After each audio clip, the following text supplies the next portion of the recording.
Supreme court में आज बहुत ही एक अहम फैसला हुआ। सिविलियंस के फौजी अदालतों में ट्रायल कलअदम करार देने के फैसले को मुअत्तल कर दिया गया। 3 हुकूमतों की तरफ से रुजू किया गया था अदालत से। इससे पहले जो 5 रुकनी बेंच था 23 अक्टूबर को, उससे सिविलियंस के फौजी अदालतों में ट्रायल को कलअदम करार दिया था। फैसले के खिलाफ वफाकी हुकूमत, वजारत दिफा, वजारत दाखिला, बलूचिस्तान, खैबर पख्तूनख्वा और पंजाब की तरफ से अपीलें दायर की गई थी। सिंध हुकूमत इस अपील में शामिल नहीं थी।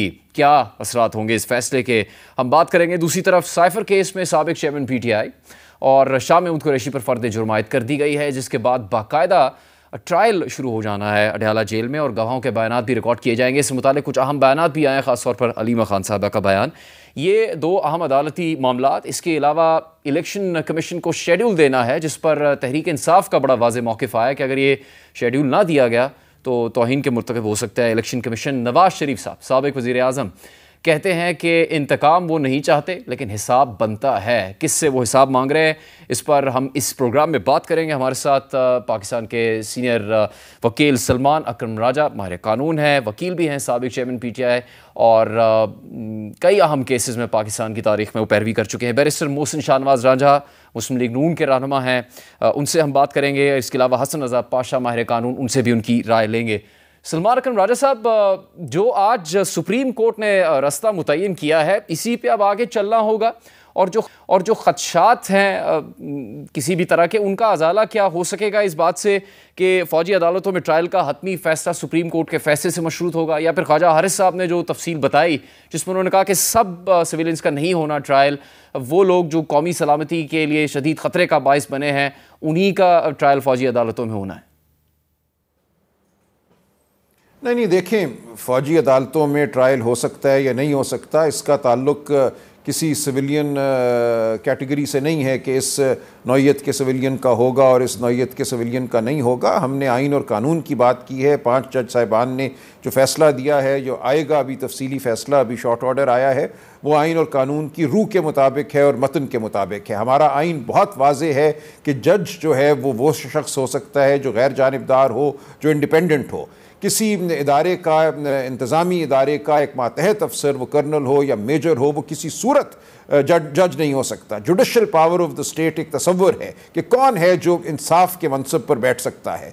ये फ़ैसले पिछले 40 साल से हमारे सुप्रीम कोर्ट के तवातर से हैं। और अगर कोई आज ये कहता है कि सिविलियंस का ट्रायल कर्नल साहिबान और मेजर साहिबान पर मुश्तमिल एक अदालत, तो हम उसको नहीं कहेंगे, एक पैनल के सामने हो सकता है, तो ये हमारे आइन की बिल्कुल एक बुनियादी नौइयत की रूगर्दानी होगी। ये हम बहस जारी रखेंगे। आज का फ़ैसला हमारे लिए मायूस कुन है। मेरी नज़र में एक दिन भी ये ट्रायल जो है नहीं चलनी चाहिए थी। इन तमाम लोगों को जो इस वक्त मुल्ज़िमान हैं, इनको एंटी टेररिज्म कोर्टों के हवाले करते, कहीं भेजते, जो हमारी आम जो अदालतें हैं। देखिए, जब APS का मामला हुआ था 2014 में, वसानिया हुआ था, तो आइनी तरमीम के ज़रिए फ़ौजी अदालतें कायम की गई थी 2 साल के लिए और फिर मज़ीद 2 साल के लिए, 4 साल के अरसे के लिए। ये एक हमारे आइन का बुनियादी एक ढांचा है कि आप अदलिया को इंतज़ामिया के साथ ज़म नहीं कर सकते। अफवाज पाकिस्तान और अफवाज पाकिस्तान के अफसरान जो हैं वो डिफेंस डिवीज़न के मातहत अफसर हैं। वो किसी सूरत भी गैर जानिबदार इंडिपेंडेंट लोग नहीं हैं जो अदलिया के डिसिप्लिन के मातहत हों। लिहाजा ये एक बुनियादी नौइयत का मामला है। जब आइनी तरमीम भी हुई थी तो जस्टिस फाइज़ ईसा साहब ने उस वक्त फ़ैसला दिया था कि उस आइनी तरमीम के तहत भी सिविलियंस का ट्रायल जो है फ़ौजी अदालतों के सामने नहीं हो सकता।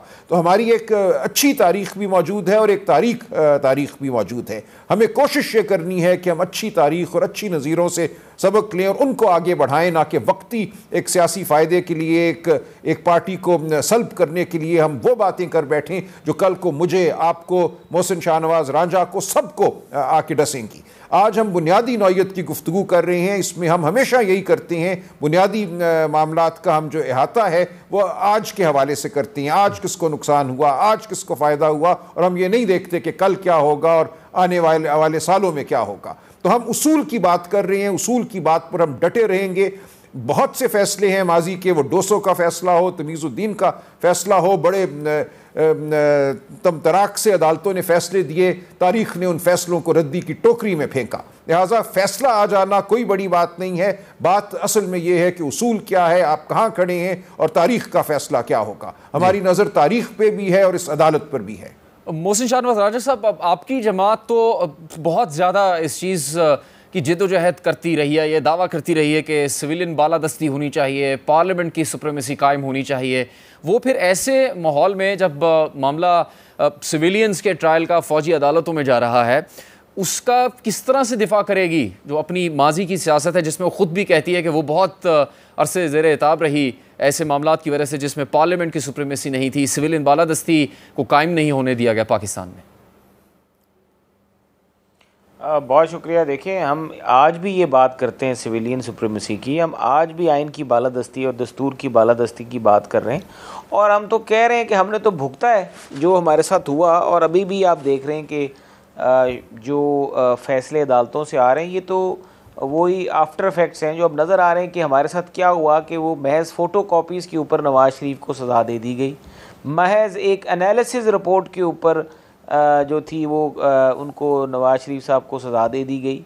तो ये सब चीज़ें तो हम तो ख़ुद इससे गुज़र चुके हैं। हम किस तरह कहेंगे कि सिविल बालादस्ती ना हो, आइन की बालादस्ती ना हो, दस्तूर की बालादस्ती ना हो।